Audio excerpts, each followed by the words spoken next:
UN News kembali menyapa Anda pada hari ini. Kembali berjumpa bersama saya Amelia Salsabila dalam UN News.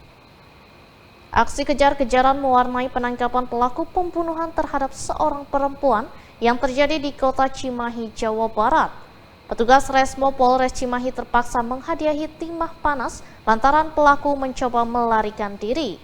Motif pelaku membunuh korban yang merupakan seorang PSK ini ingin menguasai barang-barang berharga milik korban.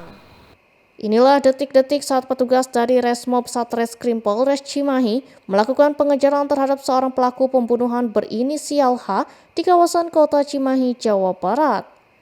Aksi kejar-kejaran pun tak terhindarkan hingga akhirnya petugas melakukan tindakan tegas dan terukur kepada pelaku di bagian kaki karena mencoba melarikan diri saat akan ditangkap. Dari hasil penyelidikan, modus pelaku memesan layanan jasa seksual di jejaring aplikasi. Pelaku mengiming-imingi bayaran yang tinggi, namun di tempat pelaku yang telah disediakan, korban berinisial L yang merasa tergiur dengan harga Rp800.000 sekali kencan mengikuti kemauan pelaku. Sesampainya di TKP, korban diancam untuk menyerahkan barang-barang berharga milik korban. Merasa terancam, korban berteriak meminta tolong. Pelaku yang panik memukul korban hingga lemas. Tak sampai di situ, pelaku sempat memperkosa korban 1 kali. Hingga akhirnya pelaku dengan tega menusukkan senjata tajam pisau dapur ke leher korban hingga tewas.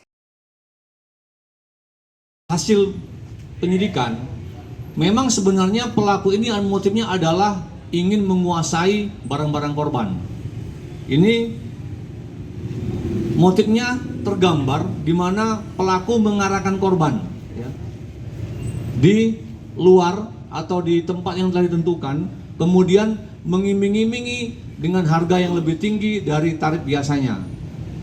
Kemudian ketika sampai di TKP, pelaku langsung menodong, mengancam dan mengambil barang-barang korban.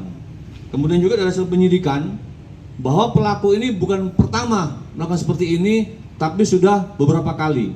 Namun korban-korban sebelumnya ini tidak sampai meninggal dunia dan tidak ada yang melaporkan. Artinya korban-korban sebelumnya hanya diambil barang-barangnya di bawah ancaman. Tapi dengan modus yang serupa gitu kan? Semua modusnya sama. Pelaku menggunakan aplikasi micet yang bukan atas namanya, kemudian mencari mangsa dengan menawarkan harga di atas rata-rata. Dari hasil penyidikan, pelaku menyampaikan ketika korban disetubuhi dalam kondisi masih hidup, tapi sudah dilakukan penusukan sebanyak 1 kali awalnya.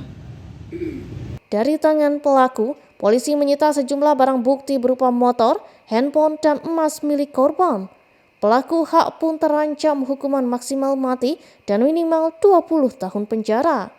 Diberitakan sebelumnya warga di Kampung Ranca Cangkuang, Kota Cimahi digegerkan dengan penemuan sesosok mayat perempuan sudah berlumuran darah di bekas kandang ayam milik warga. Korban tewas akibat adanya luka tusuk senjata tajam di bagian leher.